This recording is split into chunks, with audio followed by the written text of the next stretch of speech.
Evening.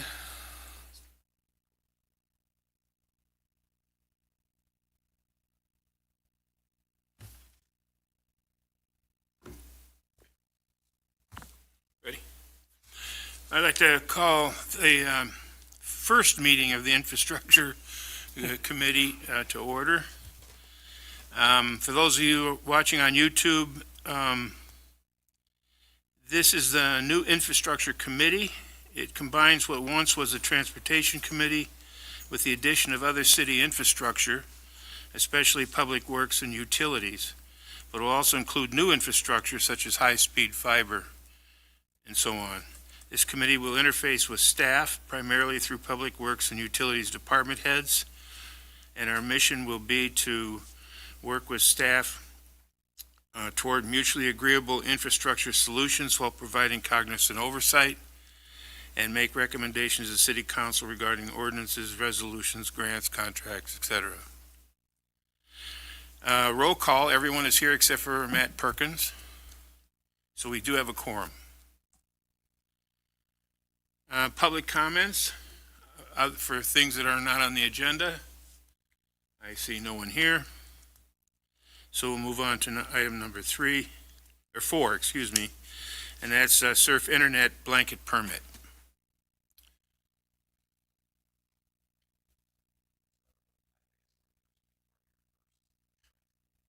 Can you come to the podium? Yeah. State your name. I'm Scott Franco. I'm representing Surf Internet today.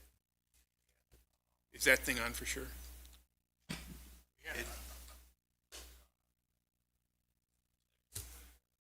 Check. Oh, there we go. I hear myself. I'm Scott Franco with Surf Internet. So good to be here this evening to talk about the fiber project that we'd like to bring to town.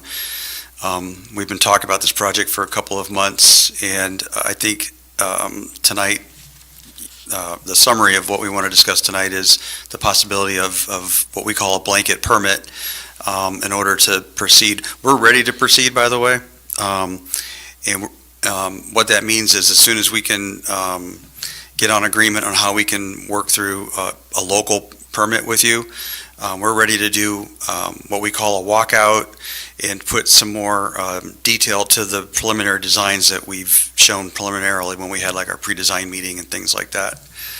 So it's not like if we agree to some form of permit, we're going to get that and start construction. There's still a little bit of work to do before that happens, but we're trying to, it's middle of July already, so we're trying to like get towards where we could actually maybe put some drills in the ground and have some people available with our fiber.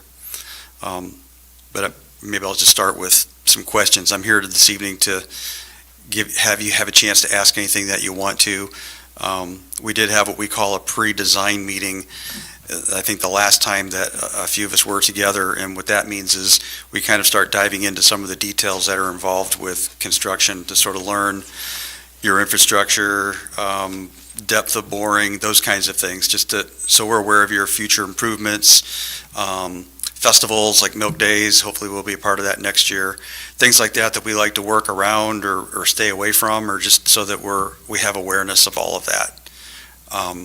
So when we worked through that process, we got to talking about permitting, and we're in 100 communities in our footprint, so we're real used to all types of ways of getting permits. We work with river permits and railroad permits. They're the hardest ones. All types of permits that you can think of with DOT and highways. But at the local level, every community is kind of different how they handle that. I've actually been to meetings where they just had a summary and minutes like this, and they approved something, and that was the permit. I've seen permits come through form of an email, and I've seen some that are very dissected and very long and very complicated, and then we have some where we call them the blanket permit. So we provided you, Lou, with a few examples of just some other cities. Maybe you've had a chance to see those already. So I'll kind of wait for your comments and see what questions you have from there. I read, though, there are 3 of them, Fulton, Dixon, and Earlville. And Earlville. Yes, sir. And Dixon and Fulton were identical. I mean, even down to the misnumbering of the pages. was there a good catch? You're a good editor. Well, and that kind of bothered me, because here I am looking for the differences, and there aren't any. Well, those go back probably if Jennifer was here, I don't know if she's coming tonight, those were very close together in timing as well. If you notice Earlville, we just executed that like in the last 3 months. That was one of my questions, is that Earlville one the newest? And- Yeah, it's one of the newest in this form that we're talking about, because a lot of places, like I said, we have some arrangement for how to handle the local permit, whether it's no permit or a third-party engineer signing off on the designs. We've seen every type of way that you can imagine to be called the use of the right-of-way for a permit. That was just the latest one that was like custom crafted. They didn't have one either, and they felt comfortable to have one, so they said, will you produce, I think we started off with something like you're seeing, and it ended up being what you saw for Earlville. So it was, we provided a template, and they had some counsel back and forth, and there you go. Has our council hasn't seen any of this? It was forwarded on, but I haven't gotten any responses back. Okay. Well, what'd you do, send them all three, or what? Okay. Yeah, I just some quick specifics in there. I noticed that we have an ordinance, and I don't know if anyone's asked you to look at that yet. It's section 6.18, I believe, that has to do with our permitting process for this and requirements. And if not, by all means, get one, because I think that one of the things we would like the contract to do is reference that ordinance.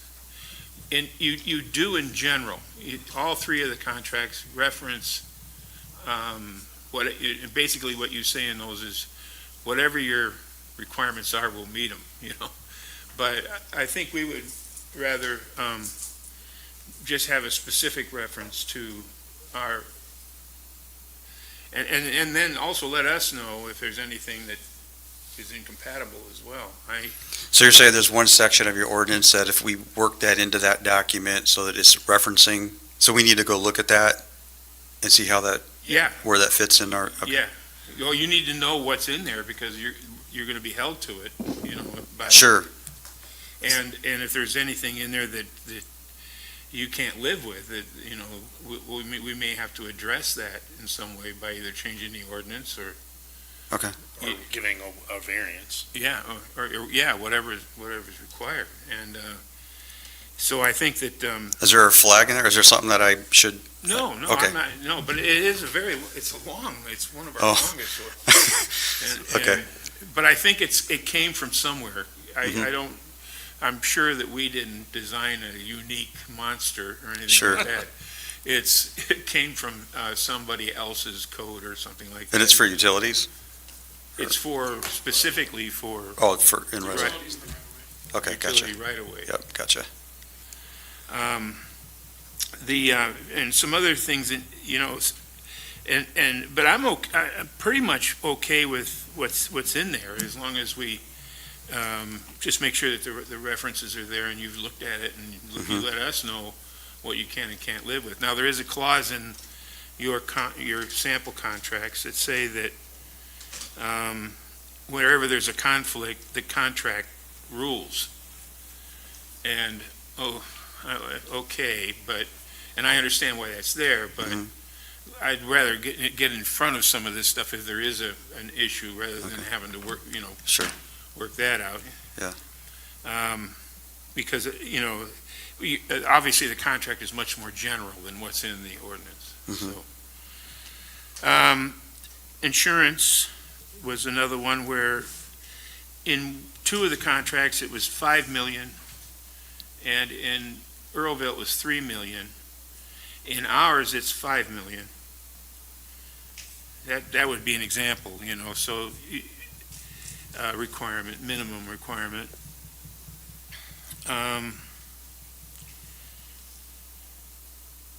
And concerns over the construction and maintenance in the fiber optic network was more robust in the Earlville contract than it was in the other two, which is fine.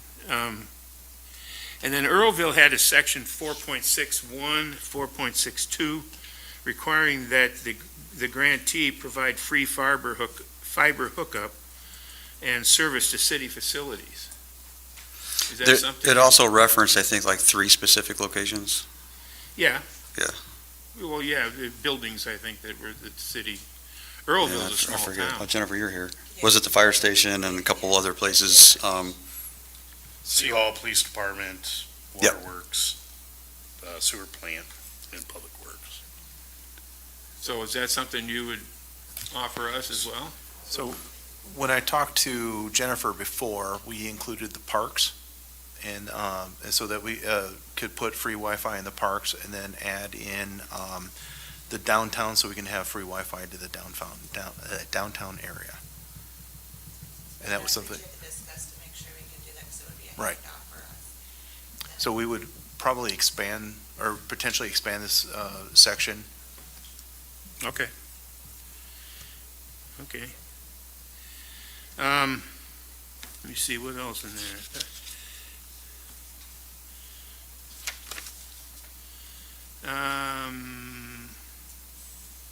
And Scott, I can send you a copy. Okay. I apologize, I should have sent it the first time. That's okay. We'll get it. Section 2.3, that as part of the grant of authority, grantee and its contractor and/or installers must complete the city's application for high-speed fiber optic cable utility installations and receive approval of a permit to locate. So have we done that yet? Have we? So that's got to be done. Have you put the permit together yet? The permit is with Donovan and Gary, waiting approval and acceptance. But So- the document is created.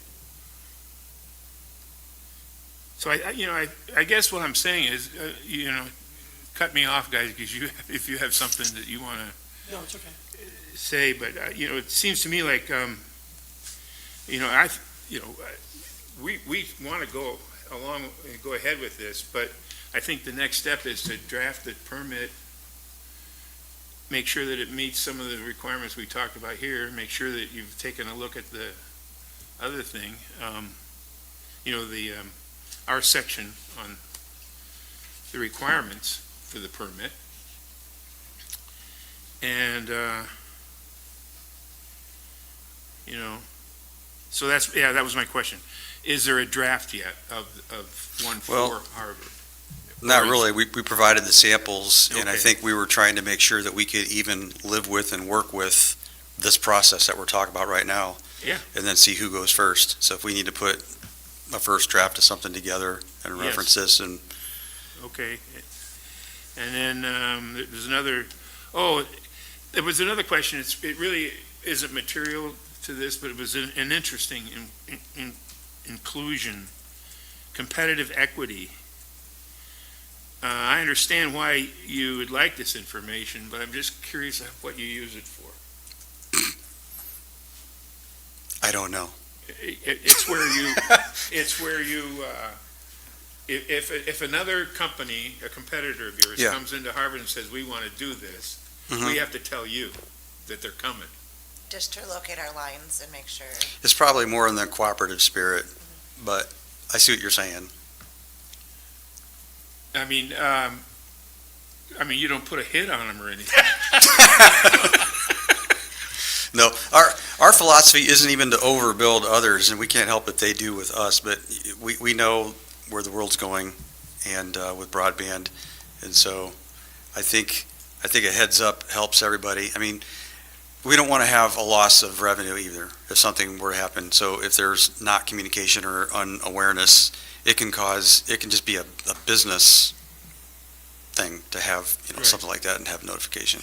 No, I can understand, like I said, I can Yeah. understand why it's in there, and I But you're- don't think But we would have any it doesn't problem. say why. Huh? But it doesn't say why. Right. I get it. It's between the lines. Locations. Yeah. But, I mean, at the end of the day, if you think, for instance, like cable, we have an exclusivity contract for a franchise for cable. They're not seeking that. They just want to know if another competitor comes in town to be notified. I don't think they can under these Illinois rules. Yeah. You know, that's, I Well, mean, that's the whole idea is to make Yes, this it's to create simpler. competition, yes. Yes, and Right. make it simpler to do. Right.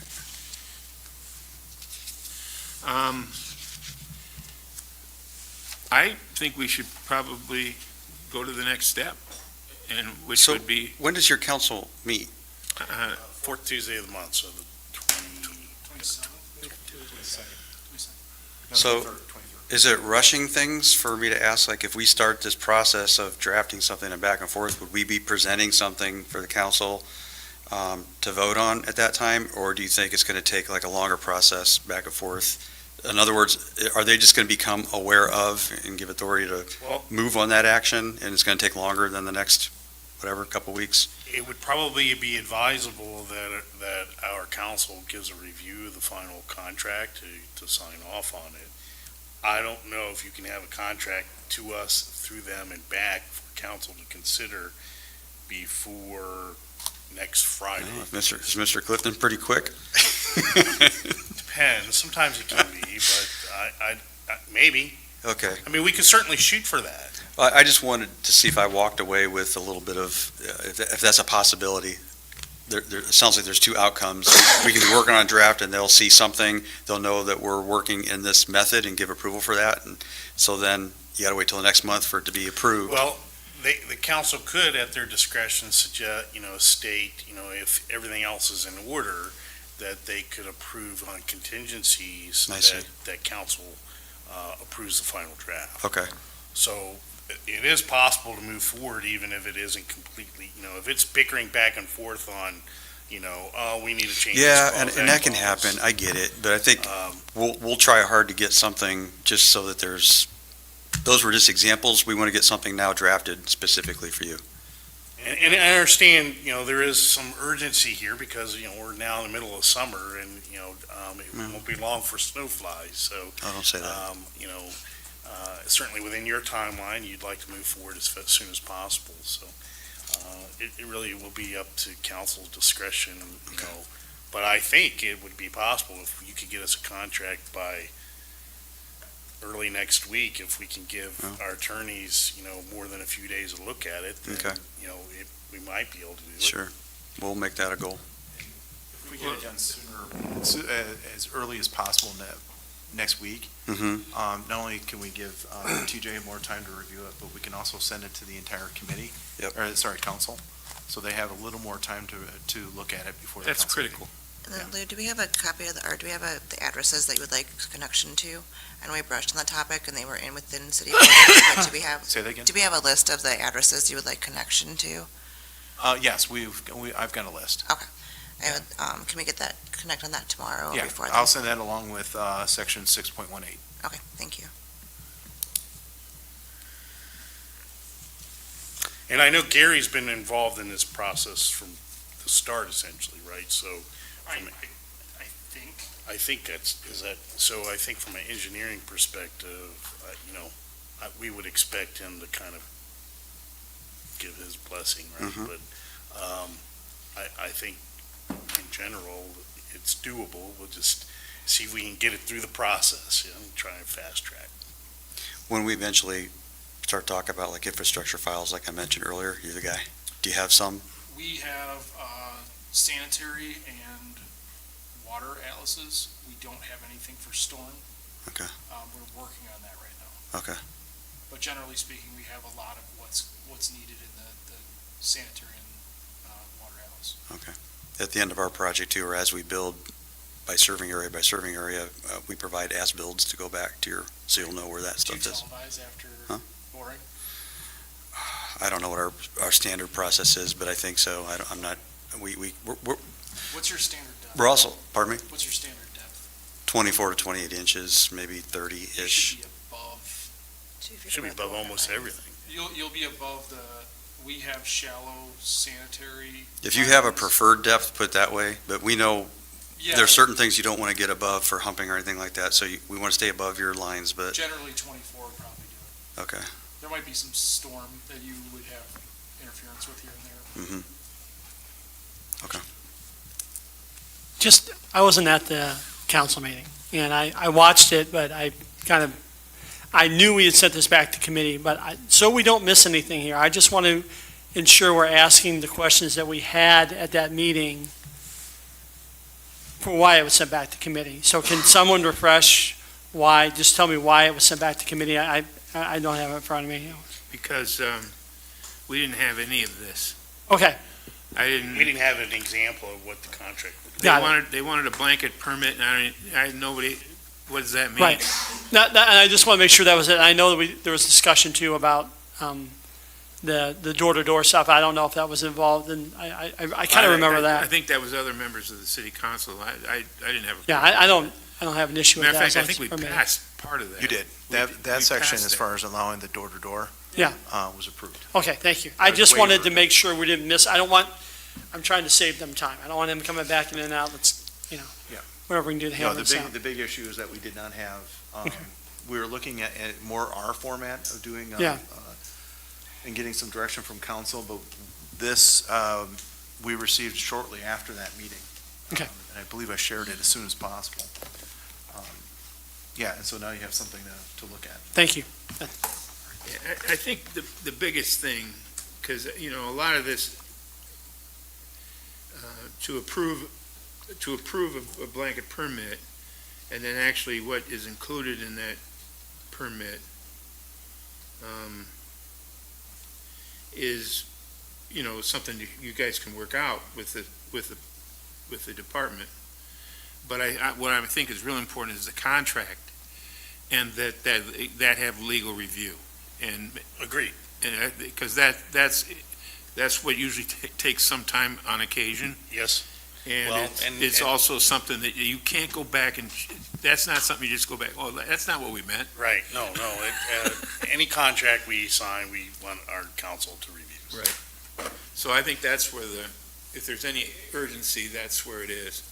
And I think that's why we're having the meeting tonight instead of the 17th, as a matter of fact, so that we provided as much time as we could to. As far as the permit goes, or the permit application, realistically, it's just a platform to gather the information.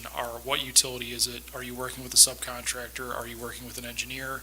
All the contact information with them, and then it references chapter 6.18. Are you familiar with these? Do you have insurance? Do you have proof of this basically, it's a checklist. Do you have all of these things per 6.18?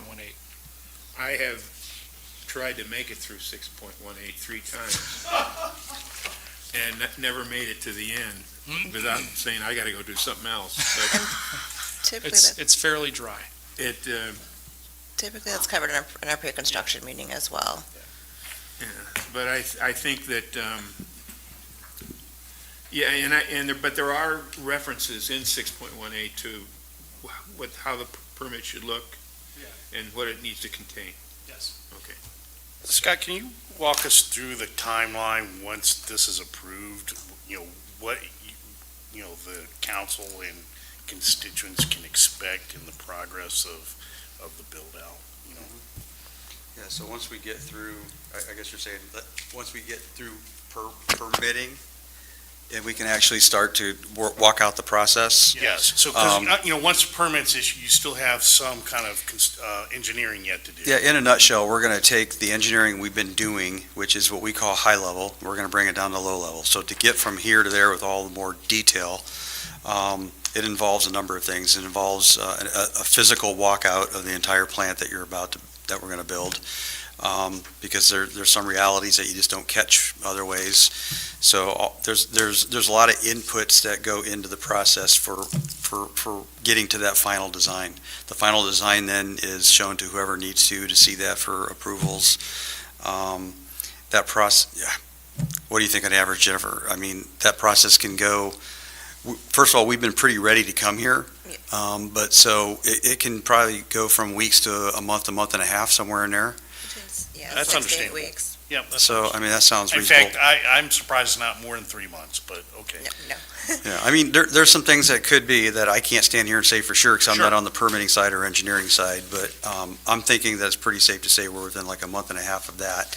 And then Soon after that, we'd probably be working through a groundbreaking and start putting a machine in the ground. And at that point, it comes down to how well we work with your locals for the locate process. We talked about that. 1 crew, 2 crews, we can kind of start slow and speed up if we want to. But on average, just so that some of you that weren't in that meeting, when we do a project like Harvard, we break it into bite-sized pieces that we call serving areas. I don't know how many there is in your build, I forget. I think there's like 7 maybe. And each one can take, like, on average, from start to finish, a month to a month and a half. That's your construction, it's your boring, it's your conduit, then they come back in and they blow the fiber. Then you've got splicing and testing and all that stuff until it's declared ready to go. That means turned on. And then those residents will actually have an opportunity to sign up for services while we move on to the next one and the next one. So if there's 7 serving areas, I think there is, let me check real quick. If we stay moving along. Yeah, there's at least 5 or 6, I think. So on the long side, it could be 9 months. On the short side, maybe 5 or 6. Okay. And then when a serving area is kind of set, it's probably easy to think of it like a subdivision, Mhm. because it's a common area. When it's ready to go, and you light it, then can you sign up at that time? And, Yes. as soon as they got their modem hooked up, they're ready to go. We don't declare it lit up until we've done everything on our side to know that it's been troubleshot, it shouldn't have issues, and then a resident can sign up, and it takes a couple of days on our system right now to coordinate things to get hooked up, but yeah. They would have to have it installed still, because we do not install to the house until they call to get installed. So, okay, I understand that. So would they still then need to run the line from Yes. the handle. right-of-way to their particular home? Yeah. Yes, and each install typically takes about 2 hours because it is a brand-new install, but most of that is taken outside. And they have a less invasive directional bore machine that goes in the property, and that's only 6 to 8 inches. Yep, so the flower pots, I think we showed pictures of that before, you probably know what we're talking about, but the splicing takes place underground in a flower pot. That's what feeds the homes as they sign up.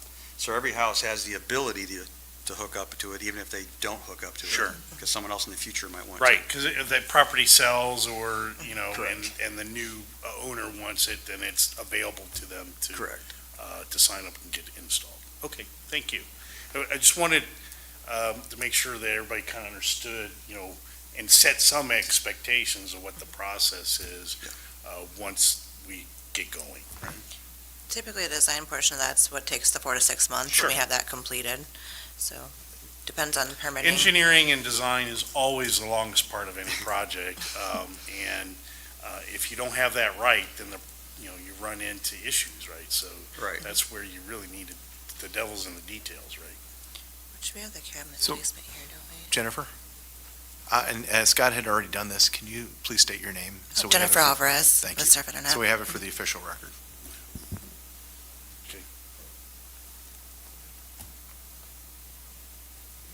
Anything? No?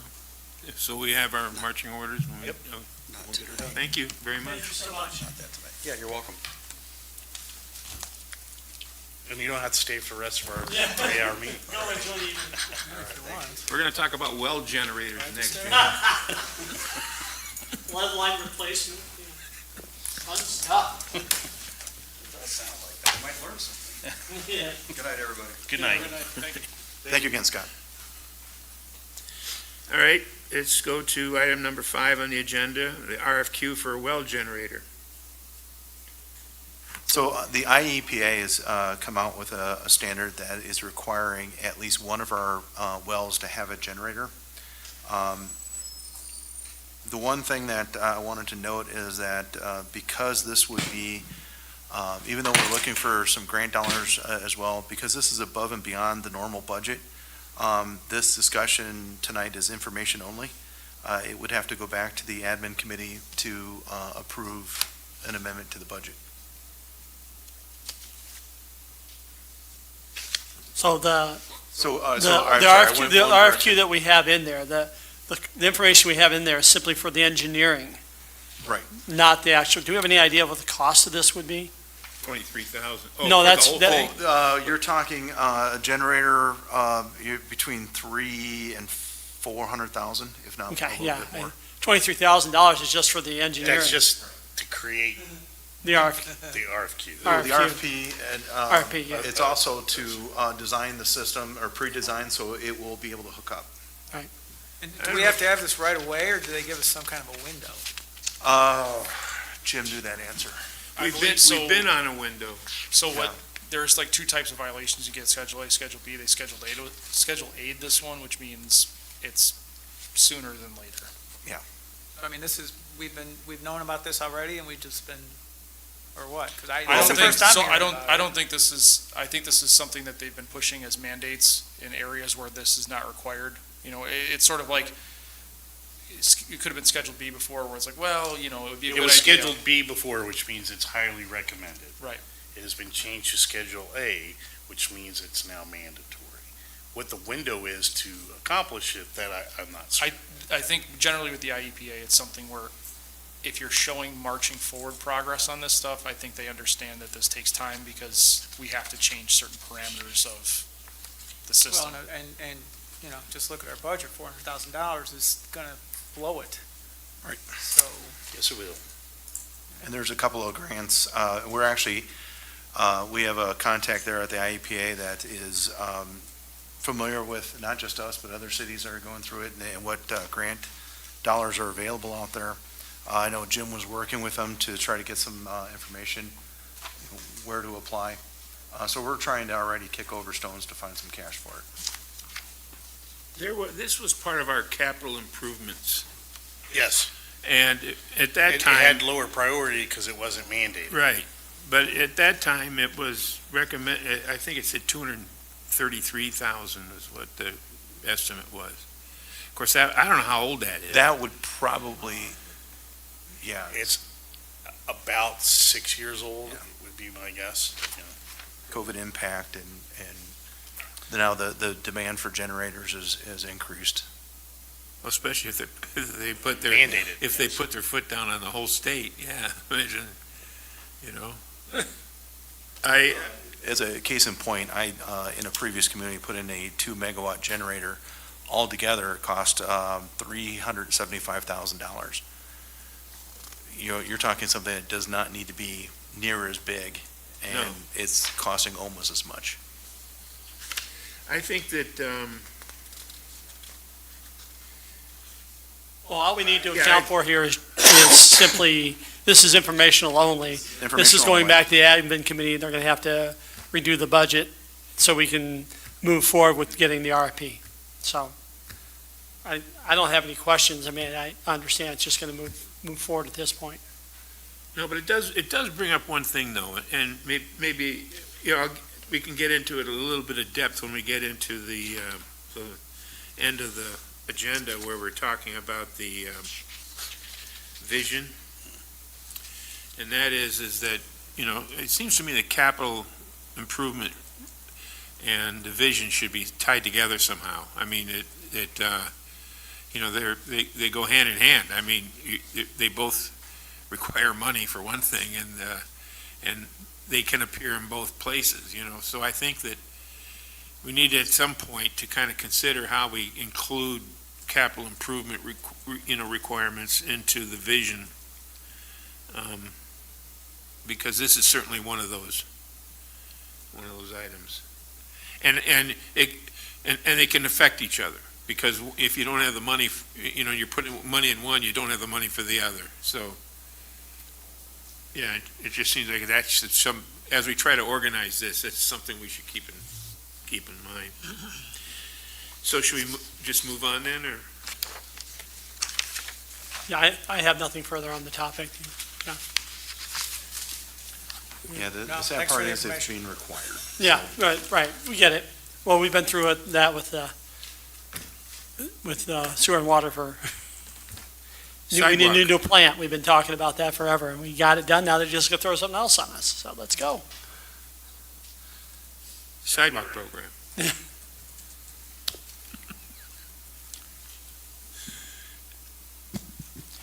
All right, so the sidewalk program for this year, we have $95,000 in the tank for construction. We have about $8,000 for engineering. After talking with administration, we're looking for areas where generally flat, won't have a ton of engineering cost. One of the areas that we identified was near Milky Way Park, the neighborhood side of the entrance. There's intermittent sidewalks in place, and certainly there's nothing leading people into the park, especially with the, the pending grants and stuff to improve Milky Way Park. Once that's rolling, we'll need to start making a way that residents can funnel into there, especially pedestrians and walking from that area of the city. Did anybody ask for this? Was there any public outcry or anything like that? There was not.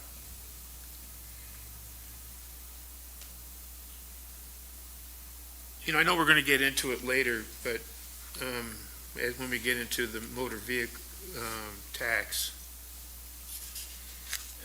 But, there's something you said in there that where we cannot use motor fuel tax money for rejuvenation. Correct. How do we pay for last year's? We did. They shouldn't have approved it. The So it state, can't be, all right, so rejuvenation means tear So, out and replace. Rejuvenation in IDOT's eyes is still experimental, and they're not allowing municipalities to use MFT for that. What happened last year was a fluke. we should talk about that. Yeah, Agenda. but the reason, I was hoping we could redirect this money, but this is MF. No, this is general fund. Oh, it is? Yeah. Oh. It's your full discretion. Yeah, okay. Thanks for that. Well, so I went out today and I looked at this strip of sidewalk right here. Mhm. And right in here, that's really bad.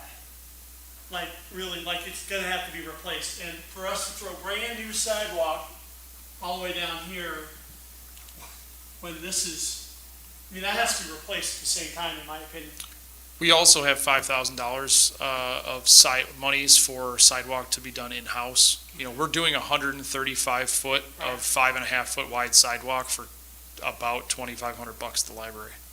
Yeah, that's right. I get, my big thing was here, okay, so we're talking about sidewalk here. Mhm. This is our property too, correct? Yes. Yes. So technically, well, I think what we want to do is actually divert it over to this side, correct? So if you remember the Oslite grant? Yeah. So, and I apologize, we got like several projects that are starting to Yep, connect. no, we're good. So we have the Oslite grant. Yeah. If you remember, there's gonna be a bike path, walk path Right. that comes here, and right about here is gonna cut across, Okay, because it was easier at that point to put Sure. a sidewalk in. sure, and that's fine. So my question is,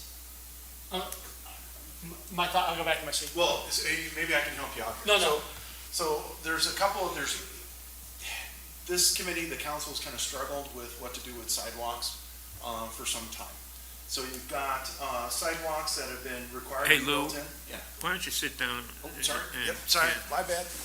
I need the Yeah. little You mobile. talk into the mic. Yeah, I apologize. Do you want me to give you this one? And No, we're good. No. We're good.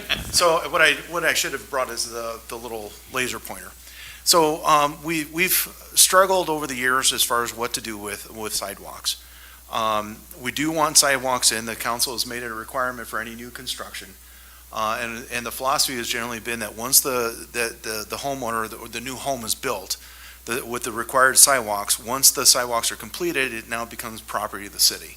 The problem is years ago, similar to this area, it was never required, or for whatever reasons was never built in.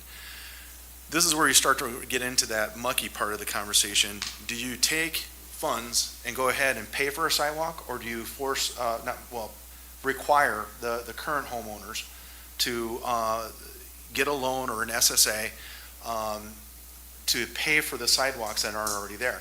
So one of the things you just pointed out was that in this proposal that we were putting together just before the packets were required was to take Bauman across Ratzlaff and on the east end of the sidewalk, or east end of the park, not the east end of the block, and then go north, and then connect, and then you have an ADA ramp there, connect, and then since you already have sidewalk there, minus whatever would have to be replaced, keep going across. And then the idea was to have a starting point. Now, it is focusing in on one ward more so than all others, but what we've done in the past is we've kind of done like this spot all over. And that's just more engineering. What you could do here, what the goal is to map out how we're doing this area, keep building out, and then we have a start and stop, or a stop point, and then a start for the next program. So that's why we're kind of using this to kind of tie in the OSLAD. It helps with other programs like the bike path, and it also gives us that start point where we stop for whatever dollars that we have, and then the next year we pick up from there and keep moving. So eventually what happens is you start to fan out across the city. Now, so that goes back to the original part, how to pay for it. Well, whoa. You're getting way ahead of it. Oh, 'Cause sorry. I don't want to do this at all. I really don't, because not that they don't need sidewalks, they do. But if this is discretionary money and we've got a problem with rejuvenation, we can't afford it, and we're going to skip it for a year, that's where that money needs to go. We decided last year that that was the most important thing we could do to keep from having to go back and do the streets over and over again. This is discretionary, completely. And it seems to me that, that's what we should do. We should keep that rejuvenation thing is so important that we need to keep it going. It's not going to be as bad year after year in the future because we're going to get kind of caught up. But, and that'll allow us to do other discretionary things. But I don't want to skip. We keep going across, I know, but it's all the same money. So it just seems to me that we need to keep on schedule for what we plan to do. Otherwise, we're going to lose those streets that are savable. How much money did we cut out of rejuvenation? So rejuvenation, engineers estimate Was 65,000? 52,866. Okay. And just so, for information of this board, or this committee, this is like Gary and I were really kind of struggling to figure out where to go with rejuvenation and crack sealing next, because we've reached the point where we're kind of out. There hasn't been, anything that's been paved that long ago is in too poor a condition for rejuvenation, or it is too many cracks to be feasible for crack sealing without, there's a couple roads where Gary and I drove down and it was just, we'd get 100 feet down, like, nah, it's not gonna happen. So this is from the behind the wheel perspective, this is sort of the last amount of preventative maintenance that we think we can apply. Right, the $52,000. The 52,000 and the crack sealing, so we have 19,000 in crack sealing, 10,000 in crack routing, 52,000, 53,000 in rejuvenation. Okay, so what I was going to say, my thing, Charlie, was I don't think we should be doing the north side of the street there. The 330 feet of, here's my thing. I don't want to open the Pandora's box of we put sidewalk in someone's yard and we paid for it. Because then you're going to hear people come in and be like, well, you put sidewalk there, you're going to put sidewalk in my property. We can justify doing that 185 feet down there by the house and connecting the sidewalk around the corner because we're putting that bike path through into, or we want to put that bike path, walking path into Milky Way. You don't need, the northern doesn't need to be done because you've already got a sidewalk on one side of the street, in my opinion. That's just my opinion. So if we cut the 330 feet, and just use that money for rejuvenation or cut wherever we need to, I'm kind of in agreement with Charlie. We started this rejuvenation program and we really need to move forward with it. Well, at least finish what we Yeah. can. And you can, under what I was trying to describe, that 330 feet would actually be all new. Right. And so if we go, if everyone has a flair for the SSA approach, then we're fronting the money, but we're getting payback. We can get a bond out to pay for Yeah. and then the money we're getting back. Well, that's what I want to work on. So, if I can take a moment and kind of Yes. give a bit of background. Sure, So, Mike, go ahead, please. And I've stated this before, but I want to kind of go over it again. So one, if you were to build a new house, or we're building new houses in the subdivisions today, that builder is required to put in a sidewalk. Who pays for that? The homeowner who purchases the home, right? It's on that homeowner. That is their responsibility to pay for the sidewalk to go in. In these existing homes, if we, to your point, put in a sidewalk, as you stated, now you're going to set the expectation that we're going to put in all new sidewalks where there never was a sidewalk previously, and the homeowner has zero skin in the game. Also, for those who pay to put in their sidewalk, now they are subsidizing people who aren't paying to put in their sidewalk. So how is that equitable? It really isn't. Right. There are ways that you could finance putting in sidewalks where there was never a sidewalk. One way is to create an SSA for all those affected properties. What does that do? Well, it raises your property tax for those properties that are affected, but it would allow us then to go out and get a bond against the revenue stream of that increased real estate property tax to pay for that infrastructure. That's what SSAs are for, special service areas. That is one possibility, one avenue that's at your disposal to fund putting in sidewalks where there's never been a sidewalk before. It is my opinion, once a sidewalk has been built, it does become the property of the city. In there, you have discretion. You could repair them as we have in the past, like on Jefferson Street and Second Street. And bear 100% of the cost of that, or you could create a cost share program with the actual homeowners that would allow them to share in the cost of replacement of existing sidewalks. Those are things that are at your disposal. It has been, I've listened to the community over and over about wanting sidewalks. At the end of the day, everyone would love to have sidewalk from their home, but no one wants to pay for it. And of course, those constituents say, well, I don't have a sidewalk, so the city should put it in. Well, in my opinion, that's not the proper way to do it because it's not equitable. In the end, it's up to the city council how you want to proceed with anything. The city administrator is simply suggesting in this recommendation, one, it kind of helps with access to our park, the Milky Way Park, which we're seeking loans to put in a bike path. And he also is suggesting that when we do sidewalks, instead of hopping from this area to this area, that you pick a place to start and you start there and you just keep going as the funding is available so that you kind of aren't hop skipping all over the city. Again, all of that's at your discretion. And to your point, if you want to do the rejuvenation, this would be a place where you could reallocate. Instead of doing all of this sidewalk, maybe you only do that 185 feet to start with. Yeah, and I was going to recommend that. If we just did the 185 and then move the rest of that money to rejuvenation, which I agree 100% with Charlie, and that we've started that program and to abandon it now, this year when we've already made inroad, I would not, let's move forward with rejuvenation for another year and then budget for it next year, if we need to. Well, I'm always up for compromise, but just let me give you some of what I found. I just want to give you a legal statement here. Keep in mind that if you do decide to reallocate it, you'll have to go for a budget amendment because that money was already approved to go towards sidewalks, not roads. Right. Sorry, Charlie. Go ahead. Absolutely.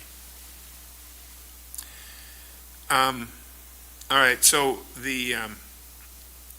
This is from Fulton.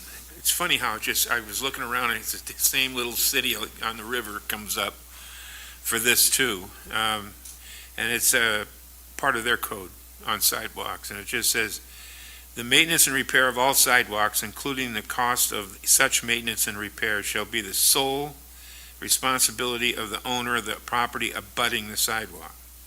The city and the state shall not be considered abutting property owners. It shall be the responsibility of the owner of the abutting property to keep the sidewalk in such a state of repair so as to ensure safe travel thereon. If the owner of the abutting property to the sidewalk fails, refuses, or neglects to comply with the requirements for repairs or maintenance provided in this subchapter, the city may proceed to complete the repairs or maintenance of the sidewalks pursuant to blah, blah, blah, may require payment of the whole or in part of the cost thereby abutting property owner. Now, I'm not saying we get this draconian, but I'm just saying that this is an example of where, yes, the city has decided that it's your responsibility. Now, it seems to me that where we had a discussion in Lou's office about this, and one of the things that came up is that if we do sidewalks, obviously the labor has to be at prevailing wage. Was that true on the sidewalk program at 50/50? It was not, because how that program worked, it actually saved money because the homeowner could then privately contract a contractor to do the sidewalk, so at whatever rate that they could get the business. So because the homeowner was doing the contracting and not the city, prevailing wage was not required. Okay, when we put the loan program together for the facade in downtown, you know, where we gave 0% interest loan for those, did that require prevailing wage? Don't believe it did. No, because they contracted whatever work they were having done. The city just simply loaned them the money. So all the city did was create a loan. The loanee, you know, basically then went out and. So it's conceivable that you could put a sidewalk in at half the cost of what it might be if the city does it. It is conceivable. Maybe if even more, because there wouldn't be any engineering costs. Perhaps, so long as the contractor put the sidewalk in to the city Well, specifications. we would require that be Which a licensed contractor. Which could be done through the permit process. Yes, right. So, I- yes, in the long run, if the homeowner actually contracted to have it done, it would save taxpayers, money, because ultimately, whether the homeowner pays directly or indirectly, they're still paying through property tax Right. or Right. motor fuel tax or whatever other tax that's being utilized, sales tax to pay for the infrastructure. See, it seems to me that if we, the SSA idea is one. Another would be to create a fund that we put into, and that we put into a separate account. We budget whatever we decide we can put in there, and that money's available for people to take a 0% loan out on until it's gone, and then we have to wait for even more. But then the payments would go back into the fund. So you would actually be growing this fund and make it even more possible for people to.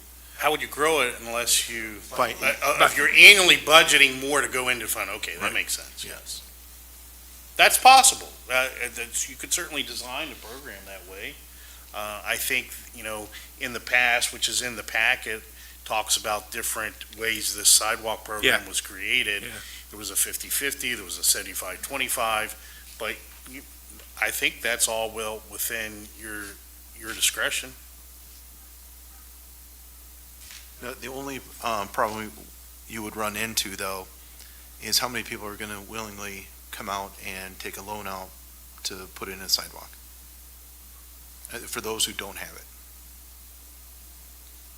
Well, if they, but again, that's where this other thing comes in. If you're if your sidewalk is a hazard, they get written up and they don't have a choice. That hazard has to be corrected. I'm not saying we make people, I think that sidewalk looks a little too gray or something, Well, I mean, in the it's areas gotta be a sidewalk that needs repair, and there's a lot of sidewalks that are pretty darn dangerous around town. But what about like in this area where, like along Bauman or on the north side, or the east side of Ratzlaff, you don't have a sidewalk? Well, I mean, that's something we would have to decide. I don't think you can make somebody put a sidewalk in. I mean, there's some things you could do long-term, like maybe change of ownership or something like that, but I'm not concerned about that much. If there's no sidewalk, there's no sidewalk. It hasn't been, and, but where there is sidewalk, it needs to be something you can walk on, and it can't be unsightly. Or ride a bike on, I mean, there's. Yeah. Yeah. I mean, if you go into a neighborhood, a nice neighborhood that doesn't have sidewalks, they have culverts, under each driveway and so on. That's not ugly. I mean, it doesn't take away the value of the property. No, it just makes pedestrians walk on the road. On the road, right. And, but if you go into a neighborhood where they're all falling apart and they're leaning at 15-degree angles and the stairs are falling apart or whatever, then that is an eyesore and it's dangerous. So I just think that we should work on something like this, because something like this would be very fair and equitable. It would make it clear to everybody how the system works.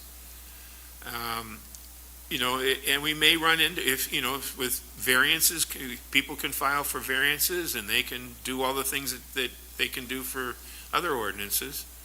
But I just feel that this is and it frees up more money for our roads, because when we get into that, and our goal under the vision, we're not going to hit it unless we do some things like freeing up. This is a third. Indeed. Of the road budget. So I'll just leave it at that. There was one other thing, and it ties into the rest of this, like the vision for this committee. And it was mentioned in a conversation that we were having earlier, which is going back to the SSA for just a moment. Similar, we have other communities or other neighborhoods similar to this one where there is not a clear stormwater system or even a catch basin. By doing an SSA and then potentially tying in not just sidewalks, but installing the stormwaters in those areas, you can tie it all together. The SSA would go more, longer, closer to maybe 20, 30 years, but you'd also improve that entire neighborhood up. Just something as this committee is progressing to consider. So, I mean, you're talking about multiple SSAs though, right? I mean, Multiple birds with one stone, yes. okay. I would recommend, so we can move forward with this meeting, because we're talking, there's two things here. First, we got to deal with this $95,000, and we got to talk about strategy. And I don't know if strategy is maybe that's in the strategic vision, we talk about sidewalk. But my motion would be to forward to the administrative committee to have them adjust the budget such that the $52,500. So this is just the engineer's on the engineer's estimate of probable cost with the quantity that we have, it's 52,866. That could be plus or minus depending on what the bid. Okay, so do you need 60 then, you think? Just to be safe, 10%? Yeah, I would say 60 would, 60. And does 35 get us at 185 feet? So the less quantity we get, the more It's $120 a square foot. Right, it's gonna go Yeah. up. No, I get it. Yeah, so 185 times 115, it's 21,275. But I mean, so because my recommendation would be to allocate $60,000 to rejuvenation, and then allocate the remaining amount at 185 feet to finish, so there's an entrance going into the park. And So- then if we get the grant, then obviously, boom, we can hook right into it. That would be my motion. I would, so 185-foot straight stretch of sidewalk. That's pretty flat land, too. I don't know how much. It's pretty flat Yeah, land. yeah. This would be a lot cheaper to do in-house. If we, I mean, I hate to keep throwing this at the Yeah. guys, but. No, that's okay. But if this you guys, is- I mean, if it's good for you, I mean, I don't have a problem with that, you know? You have to put in ADA though, tied into the street there. We'd have to do ADA to Right, the which will street, add we'd some have costs. to do ADA across the street. Right. The sidewalk technically ends at that southern house on the corner there.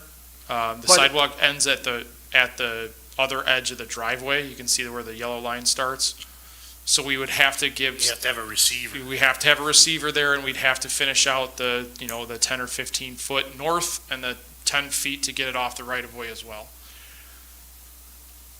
So can we allocate $30,000 to it? And then if you guys decide to do it, then we just, that money's not, well, obviously, there's gonna be costs, right? There's gonna be co- I Material mean- costs, whatever. Correct. Maybe it costs us 12 grand or 15 grand, half the cost to do that work, you know? And then that money's freed up in the budget for next year. I mean, that's my recommendation, is to allocate $60,000 to send back to the administrative committee to change the budget such that we allocate $60,000 out of that fund to the rejuvenation, and then the remaining $35,000 is available for that 185 feet, plus the extra 15 feet or whatever we're gonna need on the other side. 20 feet. The data go without my calculator. Yeah. The 115, just call it 120. Yeah. For the 185 feet is how much? 22,200. Because this will also be at a residence or near a residence that does not have sidewalk, we'll have to do like anywhere we do sidewalk where there isn't, we'll have to do a survey to make sure that we know where we're putting it, because we have no markers. So there'd be survey costs and engineering costs associated with that. Well, we got, So I mean, it's $35,000, so it I'm should gonna- be in there. What? I'm going to ask you to Sure. amend your motion. Sure. And I'll explain why. Okay. Keep in mind that, like, this $95,000 is for construction.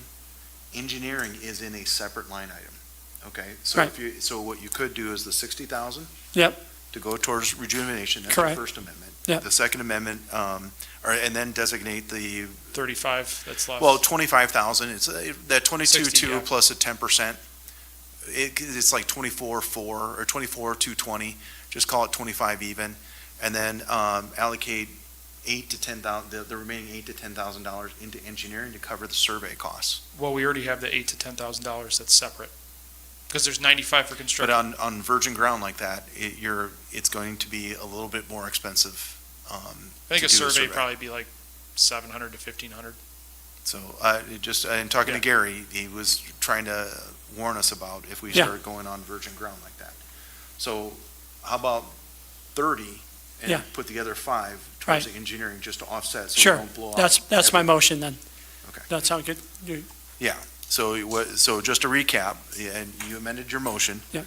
Is 60,000 towards, of the 95, 60,000 towards rejuvenation, 30,000 towards doing the 185 feet, and 5,000 to go towards the engineering because of the survey costs that will be incurred. It should be the 185 feet plus the whatever, Plus we're the gonna, 88. the receiver on the other side and the 10 feet you're gonna have to throw in or whatever.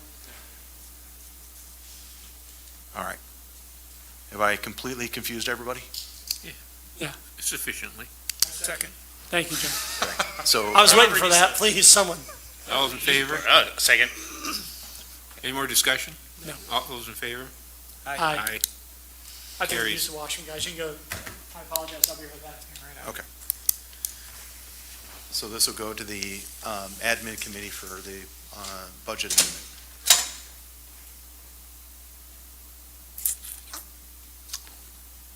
All right, I think we'll give him a minute because The next one's a bike and walk path. And I think- Well, and he's already aware of it. I've already mentioned it. So the bike and walk, the bike and walk path, what this is we received approval from CPAC.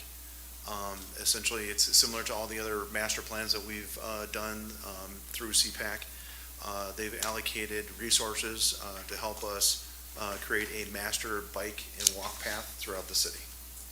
And it's just something so that we can, as this committee progresses in tackling projects that certain road projects, street or sidewalk projects can incorporate parts of the master plan, the bike and walk master plan as we go.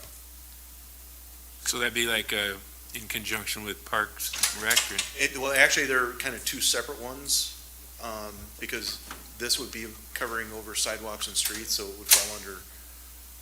Oh, they're separate from the other one? So it's not all one? So this is a completely separate master plan. The Parks master plan would be its own. No, not the Parks Master Plan, but I'm saying that doesn't some of this walk and bike path go through the parks? Yes, it may, yes.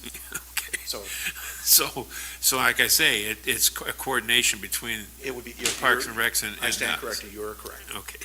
It would be in coordination. I'll work with you, Charlie. There you go. That's right. We got the chairman here.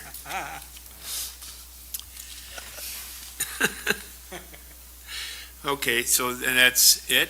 There's just an announcement and, It was just an announcement. I'm still waiting for the CPAC coordinator to get a hold of me so that we can start the process. This is for the, The Park. bike and a walk master plan. oh, right, okay, got it. Thank you. It's also in our, just a side note, it's also in our series of trying to update all our master plans so we can make sure everything ties together. We don't have to redo things. okay. Lead lines replacement plan and funding. Fun stuff. So, along with, really, drink the water. The IEPA is heaping stuff on us here. Yes. So Yes, it this is the next part of that. This was discussed briefly at the administration committee meeting. The next chance that we have at getting funding for this stuff is coming up here, so we want to get ahead of it. This is, we had the $40,000 for the lead lines inventory to make the inventory. Once we get the inventory, what do we do next? Start replacing lines. We don't have funding for that. Nobody has funding for that. So this is putting a grant together and an application for the grant to get an IEPA loan for the replacement of the lead lines we've identified. What the IEPA loan is a 30-year, 0% interest loan, similar to the one that we have for the plant. If we qualify for hardship, they could kick it out to 40 years, and then also, depending on how we score, we could see up to a 50% forgiveness. So based upon how other communities are scoring and compared to us, there's a highly likely chance that we would get forgiveness and have an opportunity with the current loan for the wastewater plant. We could probably see 40 years, no guarantees, but that's something that could certainly help us out. And so this is a $600 million program. The sooner we can get our application in, we've secured our seat to be considered for this funding opportunity. Now, if we, for whatever reasons, don't have to do it, or we come into issues in between and this is not favorable anymore, we've not taken out a dime, so we don't owe anything. So this is just to make sure that we are in line and secure our place in line. So what do you need from this committee? Anything or? A recommendation to council to approve the Correct. contract. So the contract is attached to the memo? Christopher Burke, Yes, $23,000. correct. Is this budgeted already? So this is going to be coming out of the tap-on funds, Lou? Correct, that is correct. Okay. So I would need a motion then, or just? Yeah, you need a I motion. make a motion that we recommend city council approve this contract with Christopher Burke to apply for this loan. I'll second. All those in favor? Wait. Aye. I'm a slow writer. Okay. Well, I did have some questions, though. Can we test for lead in our lab? So, so we have to send in the samples. Sorry. Yep. Sorry. I've got a birdie whispering here that actually the recommendation, you need to amend, the recommendation is to send it to admin committee, which, Oh, okay. I amend the motion to send this to admin committee. and then you would have to amend I'll your second. second. And then revote. And all those in favor? Aye. Thank you, Now, birdie. he's changing his mind. I just had a quick question before I give my okey dokey. I thought when we realigned committees, it was so we wouldn't have to go back and forth between committees. Why are we doing This this? this would be above your. It's a budget amendment. It's a budget amendment. That's why an admin committee is budget. Right. Or finance, or whatever you call it. Okay. So if this was already figured into the budget, then you could approve it here, and then it just goes right on to council. It's gonna be, while we are sorting out, after realigning things, we'll figure out the pattern here. Aye. Motion carries. Thank you for that. We can test for lead. So that, at So, our like- lab down there? I believe so. We also have to do samples of, lead and copper samples on certain residences that are signed up for that.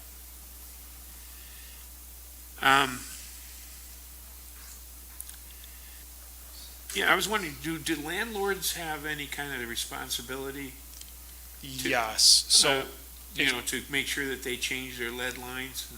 once it's been identified and disturbed, yes. We did a lead line replacement, and we notified the resident or the building owner of the issue, and there's a form you have to give out and say, hey, this is you to be aware. Here this is. You have to put filters on any of the faucets that are used for drinking and things like that. Because I know that, we have such strong requirements on paint, lead paint, and it seems to me that, I'm just thinking ahead to the point where, if we have to go around and get people to do this, and if they have to participate in the cost of it, what leverage do we have? If we use federal funding, we have to replace it all the way into the house, 18 inches or to the first valve, including so that includes their side. Yeah, but if we can't get all the funding, you know what I mean? I'm just thinking that, yet we still want to do it. Well, recognize the funding we would get is a loan, Yeah. so we have to pay it back. So this brings up the issue. You have a new house that has no lead in it because it was built after lead was restricted. Should those taxpayers fund the lead for those homeowners who do have lead? Just something to consider. And if you're going to look at the two issues, this is the priority issue over sidewalks, because it's a health issue. And one of your options is a common theme, common word tonight is an SSA. But it would only affect the homes that the work is being done on. Okay, I just was, these are questions that came in my mind after the admin committee meeting. Where are we? Number 9? 9, discussion of the 2024 MFT road program. Which you started to talk about a little bit. Yeah, we've covered part of it, I think. So this is the road program for this year. Obviously, with the last minute changes with the rejuvenation, we had to do some quantity changes. So I adjusted the quantities, or basically, we went out and got more quantities of patch areas to give the Transportation Committee for consideration, or Infrastructure Committee. It's going to take a little bit. So there are areas where I kind of wanted to feel out the committee. You know, we have roughly 350, 400 yards on Third Street. Third Street's in pretty bad shape in its entirety. It's served by, you know, that L there. Do we want to take that out? Because right now, according to my spreadsheet, we're at 4,471, and that number's got to be about 4,000.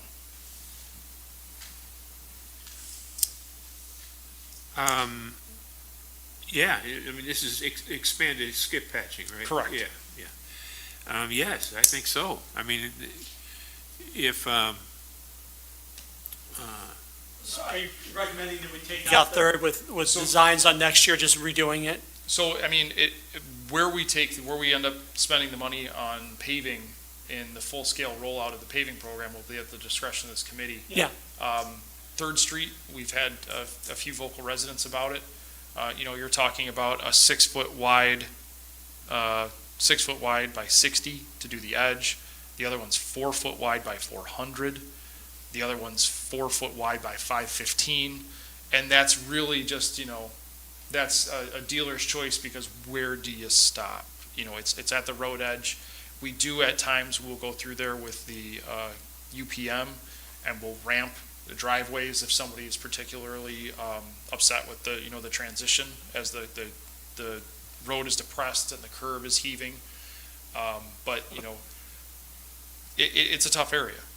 If we remove those 3 locations, that gets us down to 4,025, which would probably be a number where we could leave it in and take it to bid. And if the quantities, the estimate comes in higher, we can always reduce our quantity a little bit in the final contract. But it gets us closer to the 4,000. yeah, I say, yeah, right? Isn't Galvin a much newer area? Yes. Yes? Yes. Yes. It's raveling pretty bad, and Yeah. it's in failed state, especially coming down the Well, hill. And those every- people paid an SSA to have crappy roads put in than 20 some odd years ago, or, you know what I'm saying, maybe they were, I mean, was it a design issue that's having this problem, or is it just a Mother Nature time thing? It's material, how it's laid, you know, base failure, you know, it pretty much a lot of what our issues in the city Yeah. we can attribute is to base failure. There's a Yeah. lot of alligator cracking, there's a lot of rutting, you know,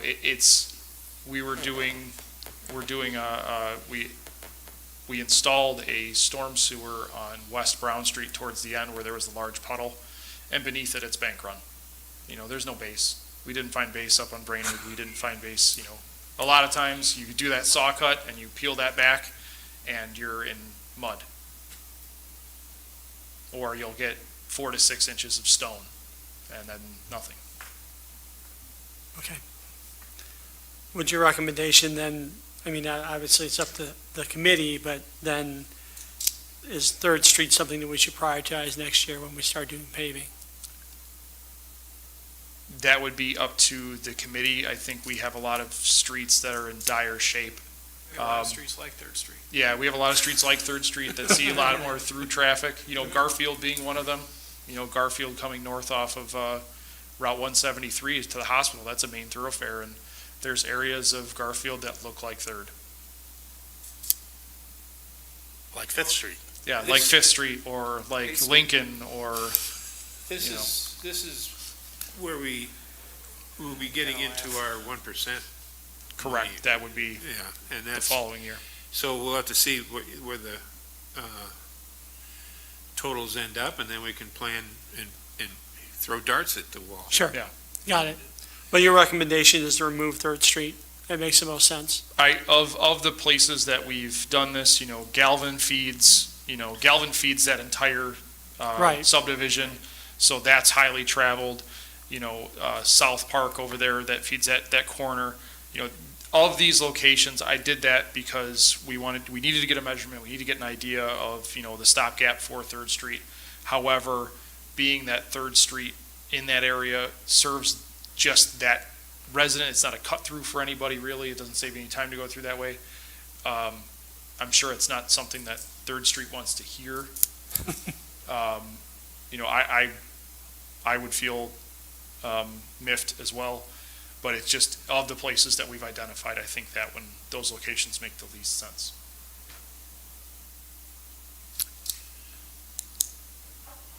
I make a motion that we approve the recommendation. Second. Any more discussion? All those in favor? Aye. Aye. There you go. Robert, from a standpoint of budget for rejuvenation going forward, we're going to obviously have to pull that out of like our general fund, sounds like. Yes, but at this point, so because we're kind of at the tail end of roads that Yeah. qualify for rejuvenation, we're gonna have at least 3 or 4 years Yeah, before. but then we get could back start to- saving up money for it then. Correct, and then we'll have the 1%. And just have a fund that we just Yeah, continually, every year we put $20,000 Well, in there. you could use part of that 1% sales tax Yeah. also. For Oh, that Yes. sales tax money, we can use it for that. Yeah.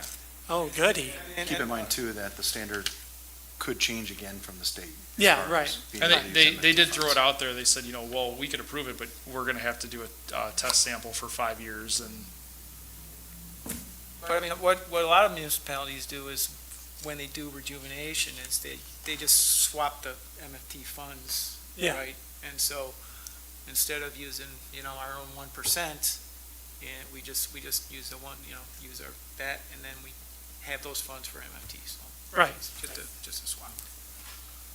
Assuming you have other funds to do it, but we Yeah. will, Other funds, we we will will now. next year, We right? will now, Yes. yes, we didn't before, yes.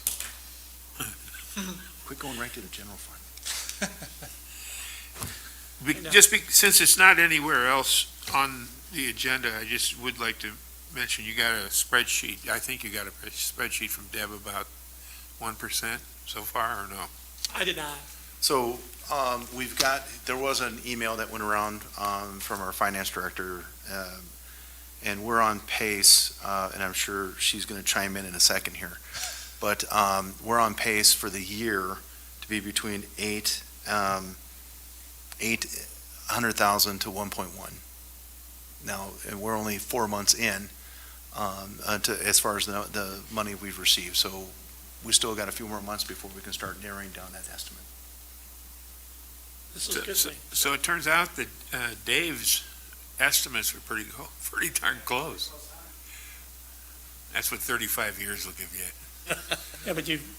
Well, we'll have to wait and see what the final number is, but I think he will come in pretty close based on what we're seeing so far. Add the Dunkin', add the Starbucks, add. Right? Hopefully, yeah, I mean, yeah, the more people, and keep buying all that stuff online too, because that goes in there too. So as predicted, a birdie had just sent a message saying we're probably more in line with 900,000. She's very conservative. All right, so, but I just did want to bring that up, that it is happening. It had a kind of a slow start, but I think it's because the way that the Illinois collects taxes, sales tax, is monthly for some, quarterly for others, and, so we were a little scared there in the first couple months, but it seems to have bounced back a little bit. Traditionally, or historically, I should say, tax revenue for sales tax does dip in the first few months of the year because Nobody's got everyone nothing left. spent all their money at Christmas. Right? So, a lot of discretionary spending kind Yeah. of dies off during those few months. And that's the first few months that we've collected so far. So. But one of the hopeful parts here is as we're building up more homes and bringing in people, that's more potential sales tax dollars being spent within the city that could kind of push that number upward. Number 10, strategic vision. I wrote down some of these things from the report that we got from after our committee of the whole. And the strategies that we have to do is, I'll just read them and then we can discuss them short, for a little bit. Complete, and this is for this committee. Complete a citywide infrastructure study to establish a replacement plan for streets, sidewalks, water, sewer systems, and trees. We'll have that for you tomorrow. That sounds like a pretty big undertaking. Well, actually, all of this does, but I think that it caused me to think about it for a while. We need to launch a communication plan to share the street improvement plans with our residents. And I sent you an email just a bit ago. Well, I haven't seen it yet. No, I know, but there's a link. I wonder if you could bring it up. I can't connect to here. No. Oh, you can't connect to the internet. I can't. I can connect to the internet, but I can't get to my email here because this is Got it. not. Well, anyway, I don't know if you remember Let that, me but see. If I can find the link, I can just pull it up. Yeah. oh, okay. Yeah, I don't think it's too long a one. Yes. Okay.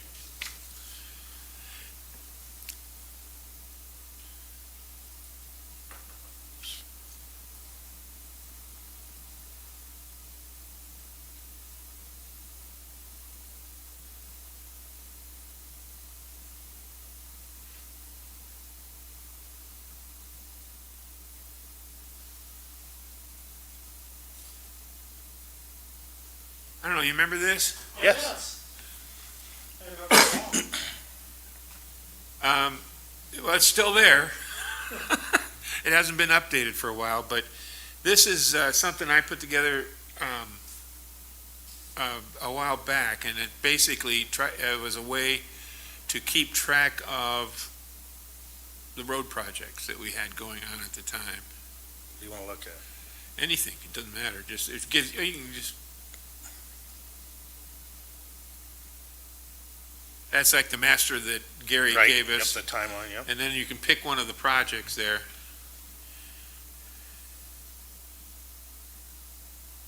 And then you scroll down. Well, that's the McKinley project we never did. Yeah, right. It's the one we didn't do. Yeah, keep in mind, that was when we decided to change to try to save roads. Oh, no. There was a reason for it. There was a reason, But we I'm didn't just do it. laughing at it. It's fine. Sorry, it's just my gut reaction, say, wait a minute. No. Anybody listening, There there's a reason. was a good reason for it. That's not an issue. And it's something that we can. Post office. Lou, I'm putting this up because I think this is off of something I did on a Google website, and but it's also something that could be easily incorporated when we talk to Civic Plus, of providing, channels for us to do this kind of thing for the public.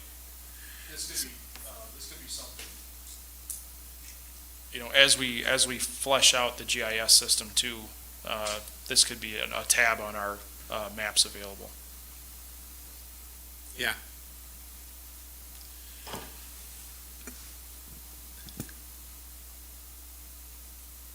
So this is just an example of keeping the public informed of, and have a reference point so that if anybody's questioning what's going on and so on, they have a place to go. They can click on a tab and see what's going on a particular project and so on. And then the idea is to keep it kind of up to date. Trying to keep all these projects up to date, and to know where they are, and to know where problems exist and where there's slow ups and so on, is a fairly daunting task. And when I was in Lou's office, was it last Monday, I think it was? Yeah. When we talked. I remember when I first got into management, everybody that was at my pay grade and below, and above, had an assistant.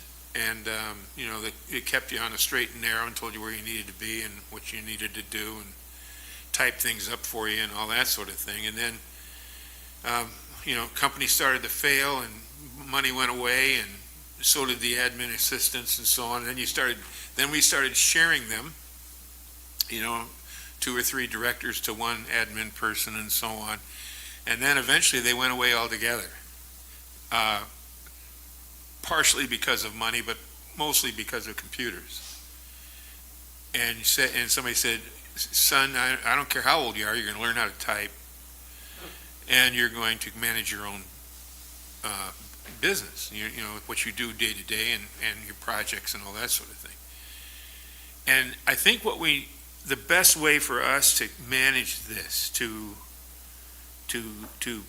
complete an infrastructure study and so on, is to develop a simple to use project management program of some kind, just that's universally available and people can go in and see where we are with things. Certain people will be assigned to putting in their input on these things as they change. Again, I think Civic Plus, they probably have a module for this within their suite of things they do. And Lou, I think when we have that meeting with them, this is something we definitely want to bring up, because I think that's the best way to track these kind of these strategies, and to create a communication program to the public. Because I'd love to get a handle on this, and again, this might be where we combine the capital improvements along with the vision that we have. And this will allow us to make changes. It'll make budgeting easier because we'll know where we are, and we could even have a column or a way to track where we are on budgets as part of the projects as well, what the fund looks like and that sort of thing. So I think that's what I would like to sit down with the staff and so on and see if we can find some way to put something together so that we can have a plan. I think the goal was to have it by 2025. I hope it's the end of 2025 because the beginning isn't that far away. But anyway, to put some sort of order to this, I think.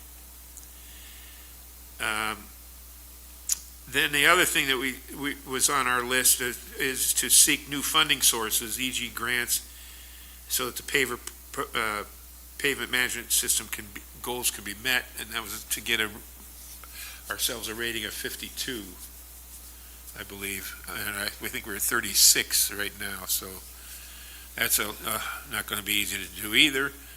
But I think we need to look at the practicality of where we really are and what we really need to do.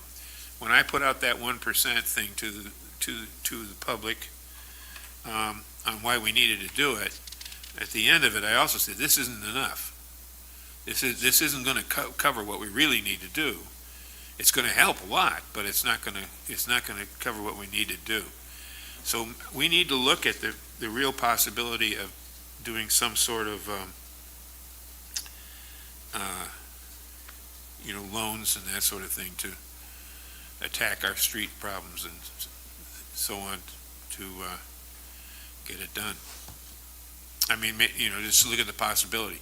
And these might be really excellent items for surveys to find out how the public feels about it. And, especially if we can lay it out saying, this is where we are, this is what the 1% did to help us.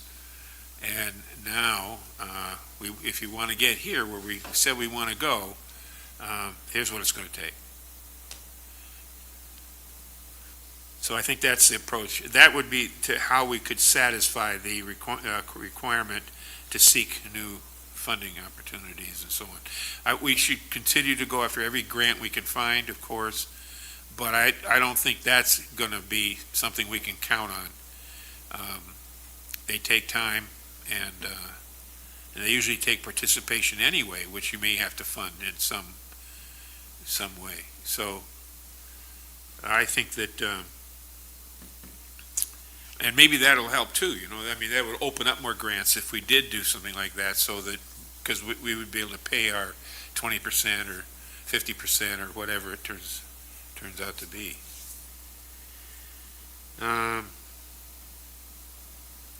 So, we may have to create a bond for this or something, and we need to look into what that means and take it seriously, and then put it out to the public and see what they think and decide whether or not we want to pursue it or not. And then the other item on here was begin street improvements with new funding supported by taxpayers, and that's referring to the 1%, and of course, we've done that, so. Do we want to plan for when we outline it, make decisions this fall, like October, November, pick everything? When would you prefer to narrow down next year's stuff? I would think, November would be appropriate. That'll be right at the beginning of the budget season. We can get an idea of, That's what I would suggest, because well, by then you've narrowed down the window of how much we'll have. Yeah, Yeah. the funding, you'll have a better idea. The further we get in, the more idea we'll have how much funding we'll have to work with. Our skip patching and preventative maintenance hasn't really done anything to change the PCI score to the better at this point, because skip patching doesn't change your PCI, it just makes the roads more travelable in some areas. So, we're at a 38. I imagine we've just, kept sliding. One of the things I would maybe include as we start getting more and more of the paving program going is, rental of the laser truck, or having, the IMS type people come back through maybe every 3 years or so, put that in the budget. So it's like, all right, well, what's our impact been and what's our current, PCI score? Because having that done with the lasers like we had originally, it's not subjective. It's all computer based, and it's much more accurate than just driving around and. So, And it will show what kind of improvement in impact that you're making in that 3-year period. Correct. So I would certainly support that. So then at the end of that, in November, we'll figure out how much money we have to work with, and the committee can decide where they'd like to start putting the dollars to work.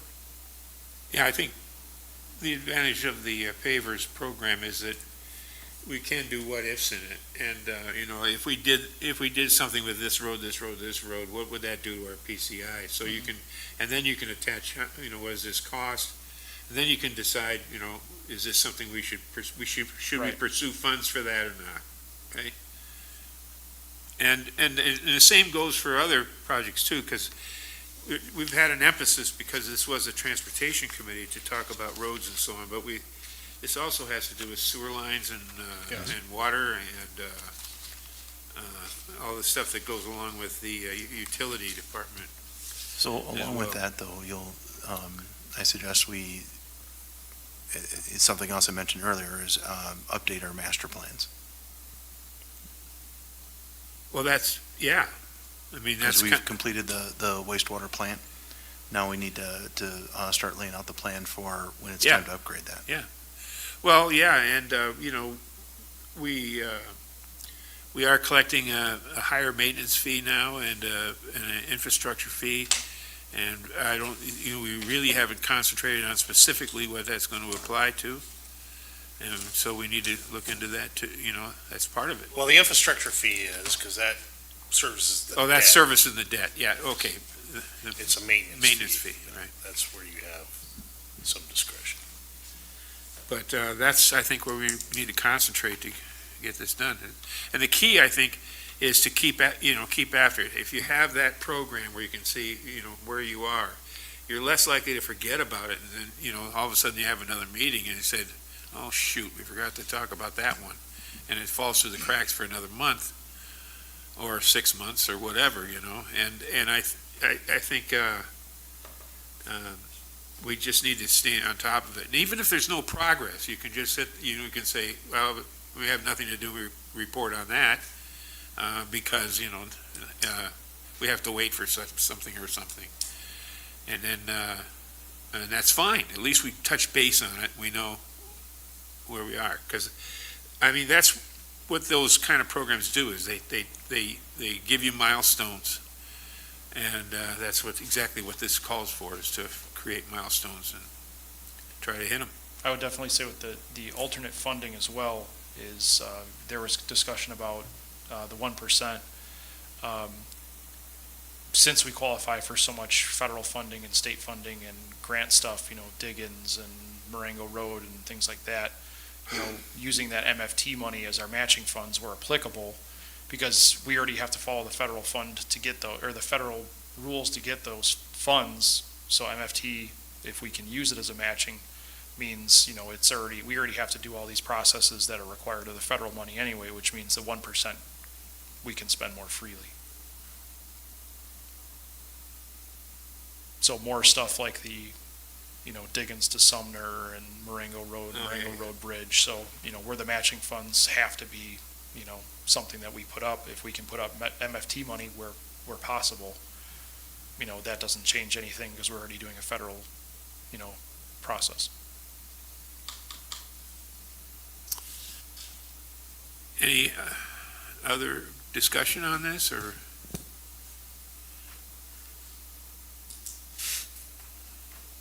No discussion on this, but before someone zips in with a motion to adjourn, you'll notice in your packet that there is a memo about, because of the great realignment we've gone through, as Charlie pointed out, you now have clearly water and sewer as part of your packet, and it was suggested, which I agreed with, that you had at least something to let you know where we're at.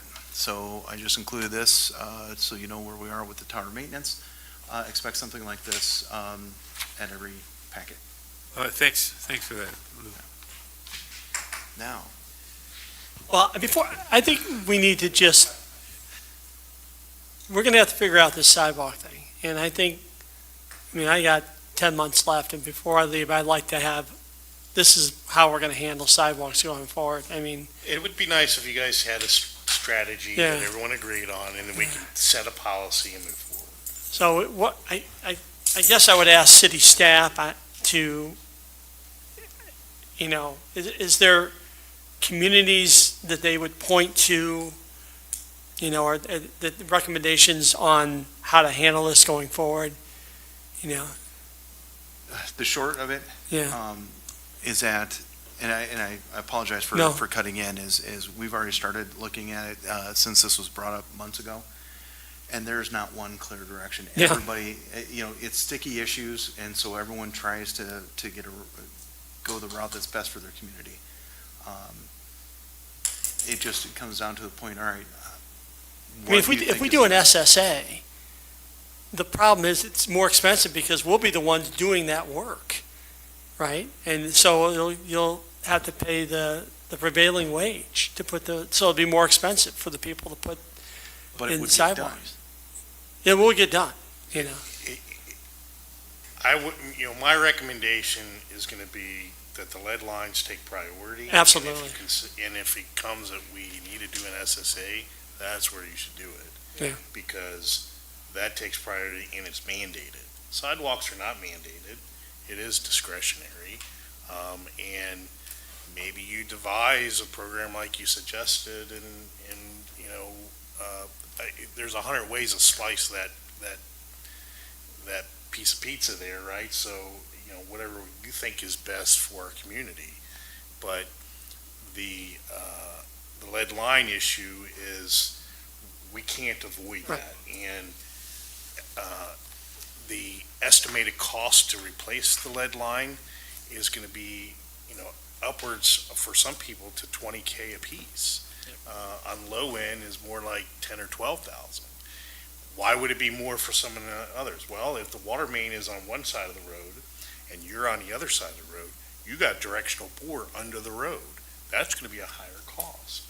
And very few, if any, homeowners are going to have funding available to spend $20K to put in, to replace their lead lines. So the only way you could really help them do that would be like an SSA where it's attached to their property tax and they are then able to amortize it over a long period of time so that the payments are affordable. All right, then motion to adjourn.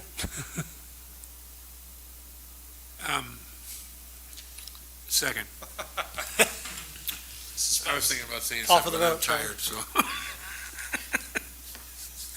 We gotta call for the vote. Call for the vote. Oh, all those in favor? Gee. Aye.